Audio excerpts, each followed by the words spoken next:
What's going on, YouTube? Welcome to TerraToon. How in the paranormal are you? As you can see, these lights are on. So if your lights aren't on when you came to this video, you're dead wrong. You know how I feel when the lights are off. Shadow bandits everywhere. Go turn your lights on everywhere. Because today we have a treat. Chilling Scares. Yeah, new channel. We're going to check them out. If you haven't heard of them, go to their channel. Subscribe, like, comment, do all the good stuff. And if you like this video, this one right here, yeah, the one you see me on right now, do the same for me. It's free 99. Only put 99 at the end to make it sound like a special, but guess what? It's still free. I don't want you to smash the button, pound the button. I just want you to get that button a little tippity tap tap. That's all it takes. Little tippity tap tap ain't hurt nobody. If it did, let me know. But I don't think it does, you know? So, tippity tap tap that button, like, comment, subscribe. The same way I'm about to tippity tap tap this button to see what this brother got in store for us. Just that easy. No need to be cheesy, it's just that easy.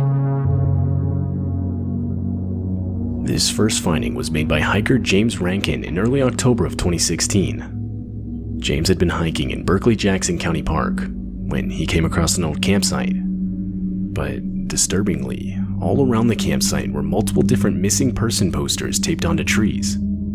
The posters themselves were completely real, featuring real missing people across different US states. Upon his discovery, James would quickly start recording. Okay, we're deep in the woods. Sort of, we're like on the border, because like there's a side of the woods where there's people's houses. But I came to a trail that led to a trail that led to a trail up the hill. But I saw what looked like a fire pit. And remember, we're still in the woods. We're still in the woods, Okay. right? I don't know what this is. Do you see the trees? Look at the white. Okay. I was like, okay, these are probably no trespassing signs, or maybe it's something for the wildlife or something. Look what these are.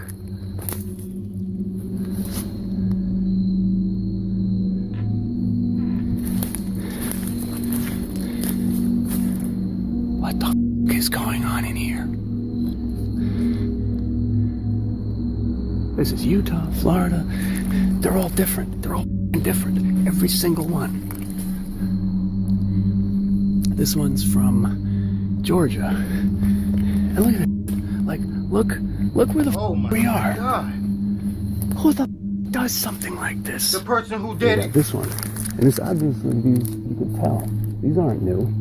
Like, not just that this is 2012, Noblesville, Indiana, right? Look at the tape. Look at the water damage. These birds have been hanging up for a while. Let me just, Nah, bro. You gotta get out of there. Woo. And over here in the middle of the fire pit, that's a shovel. James would ultimately report the finding to the police. Though, upon further investigation, police would write it off as someone's Halloween decorations.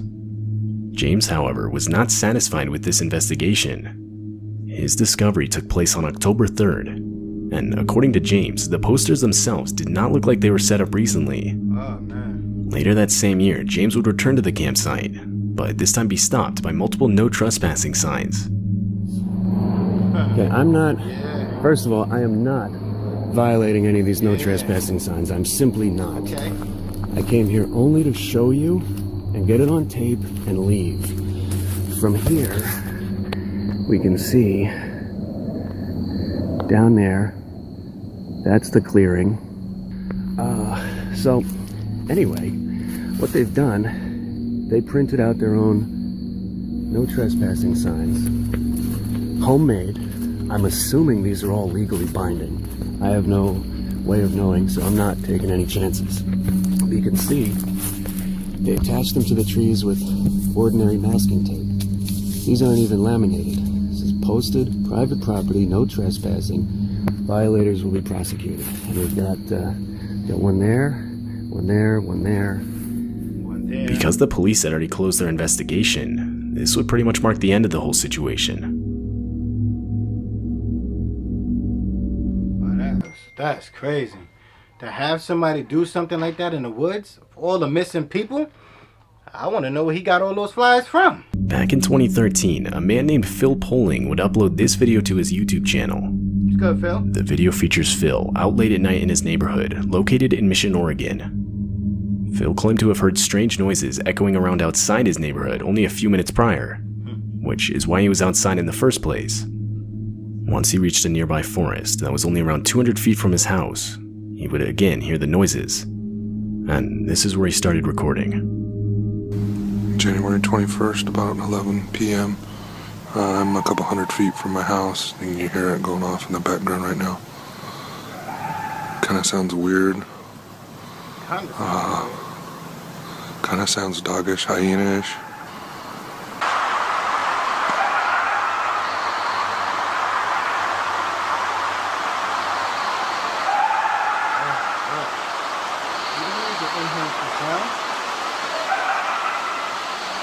I mean, that almost sounds like laughter. It's actually gotten closer since it started. It's probably only 200 feet, 300 feet from me right now. The recording of noises continued for a while longer, until the sounds of gunshots can be heard echoing from the forest. I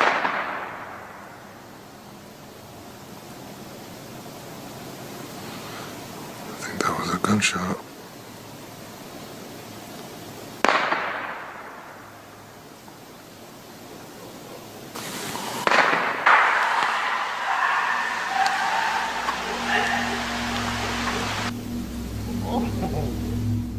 Multiple people in the community itself had claimed to have been hearing similar noises for the last 2 months or so leading up to the recording. But just what exactly was making the noises is still unclear.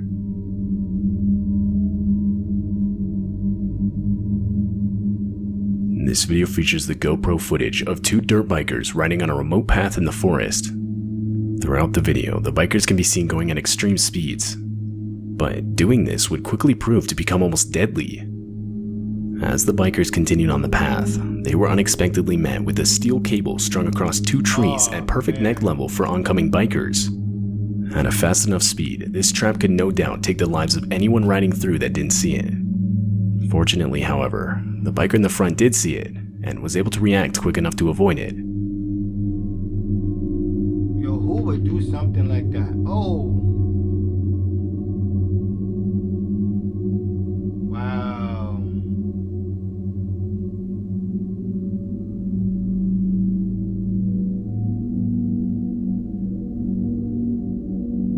Wow, that's a dirty trick.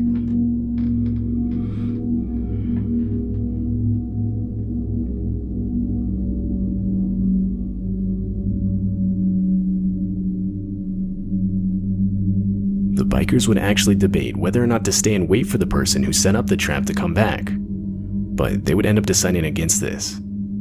It's still unknown who's responsible. Wow, that's crazy. Mark Andre was a man who devoted his career to exploring the vast woods of Northern California. He worked as his town's environmental service director, so it was quite literally his job to spend time in the woods. In February of 2018, he had been tasked with marking trees, and while he was doing so deep in the woods, he would come across some makeshift cabin, which, considering the extreme remoteness of the area he was in, made the discovery highly abnormal. Mark would of course get a closer look at the structure. The thing was only around 8 by 12 feet wide and 15 feet tall. There was a lock on the shack's only entrance, and from the outside there was no real evidence anyone was there. Still, disturbed by the finding, Mark would head back to get professional assistance. The next few days would consist of multiple attempts to contact the owner of the shack, but all of them ultimately failing. So, finally, upon revisiting the structure, the men would break open the lock to the front door. They would find a space that was clearly being lived in, or at the very least had been lived in recently. The shack had its own furniture, a pot-bellied stove, a small library, and even a typewriter. Jars and cans of food filled the shelves. However, in spite of all this, the search resulted in no further identification of the actual owner.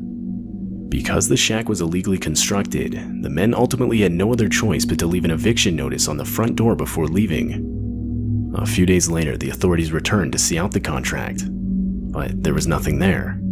The makeshift cabin was completely gone. Whoever the owner was had deconstructed it, with literally the only thing left behind being an international squatter symbol made from charcoal. Many theorized the owner was wanted by authorities, and was therefore living completely alone in the forest, evading any contact with other people. But whether or not this is even close to true is still up for debate. To this day, the real owner of the shack is still unidentified.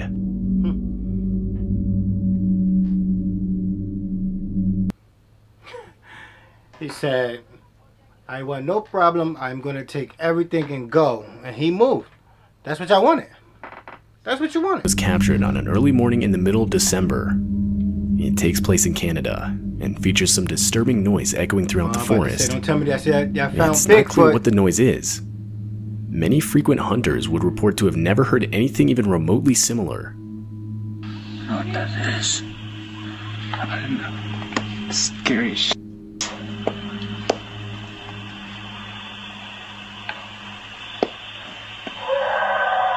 Oh. I'm out of there. That's why I don't do the woods. I watched Friday the 13th, Halloween. One comment suggested the noise could have been a wolf that was either trapped or left behind by its pack. It's also possible it was another animal, such as an elk or possibly a bull moose. Although none of these theories have been confirmed. Possibly. Possibly. YouTube user Rainey Schuler would upload this video to YouTube in 2013. The video's footage is from multiple security cameras Rainey would set up around his house, which was in an isolated area of the Rocky Mountains. The whole idea behind the cameras was to capture the footage of the different wildlife around his property to then upload to YouTube. But on September 13, the cameras around his house would catch something completely out of the ordinary. You can see as a woman walks out from the complete darkness of the woods. Word.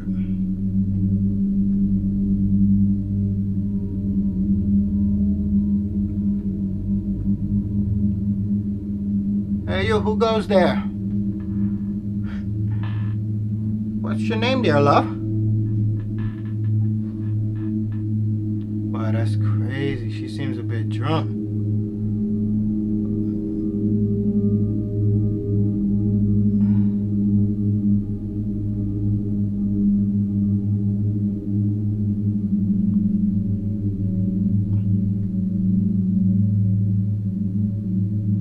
What's she doing?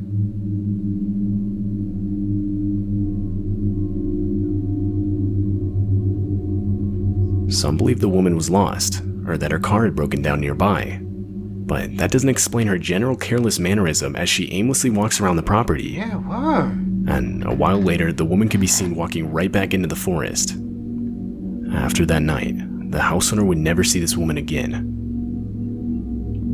That's crazy. That's crazy. What's going on there? People walking on people's property? Huh? She was lost. Why she didn't ring the bell? Oh, man. There you have it. Chilling stories. Bravo. Love it. Tell me what y'all think about them in the comments. Gotta go.